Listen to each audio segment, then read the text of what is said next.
Anda kembali bersama kami di Sapa Indonesia Malam. Sejak dibuka kembali pada Mei 2023, ekspor pasir laut disorot karena dinilai tidak tepat. Siapa yang akan diuntungkan dari kebijakan itu, benarkah hanya karena persoalan mengatasi sedimentasi? Kita akan kembali membahasnya bersama dengan Pak Wahyu Muryadi, staf khusus bidang komunikasi dan kebijakan publik dari Kementerian Kelautan dan Perikanan. Pak Wahyu, selamat malam, sudah bergabung ya Pak? Pak Wahyu? Ya, selamat malam. Oke, malam. Ya. Kita juga masih bergabung bersama dengan Koordinator Nasional Jaringan Advokasi Tambang atau Jatam, Pak Melki Nahar. Pak Melki, saya ke Pak Wahyu dulu sekarang ya. Pak Wahyu, kalau secara khusus alasan dibalik dibukanya kembali ekspor pasir laut dari Indonesia itu apa Pak? Dari 2003 sudah ditutup, alasannya soal mencegah kerusakan lingkungan, tapi kenapa tiba-tiba 20 tahun kemudian dibuka? Iya, jadi mungkin narasi dibukanya kembali keran ekspor laut itu kurang tepat.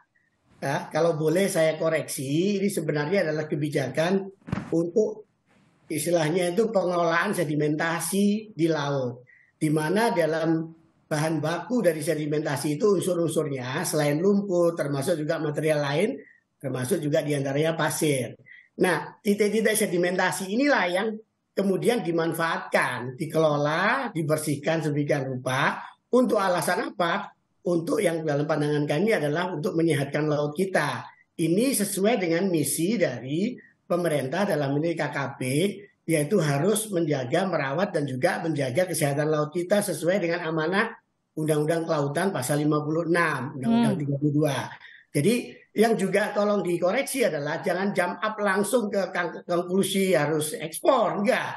Karena selain itu ranahnya adalah ranah kementerian yang lain. Kami di sini fokusnya adalah penguatan sedimentasi. Oke. Titiknya nanti ditentukan oleh tim kajian dari para pakar dan tidak sembarangan, tidak boleh merusak lingkungan. Pak Wahyu, ini kalau disebut titik-titik yang sudah dikaji oleh tim pakar untuk kemudian ditargetkan jadi tempat eksplorasi karena mengalami sedimentasi, memang di mana saja Pak Wahyu?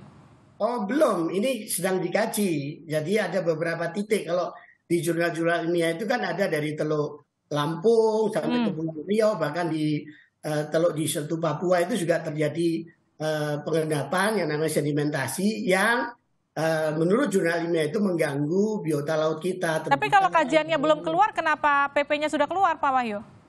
Ya nggak apa-apa, PP-nya kenapa kalau PP-nya keluar? Apa yang kemudian mau diatur kalau kajiannya belum ada?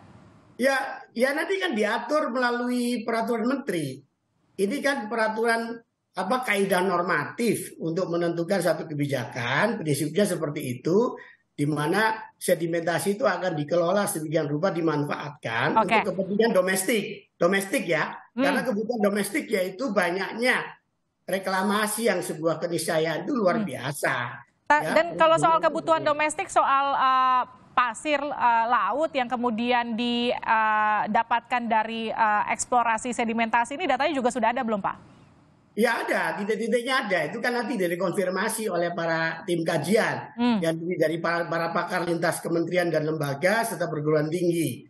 Nah, dari mereka lah nanti akan mengkaji dan memberikan rekomendasi mana titik ini yang diperbolehkan, mana yang tidak. Kalau tidak diperbolehkan, tidak rekomendasi oleh tim kajian, maka menteri ya bisa saya pastikan tidak akan mengeluarkan izin untuk pemanfaatan sedimentasi tersebut.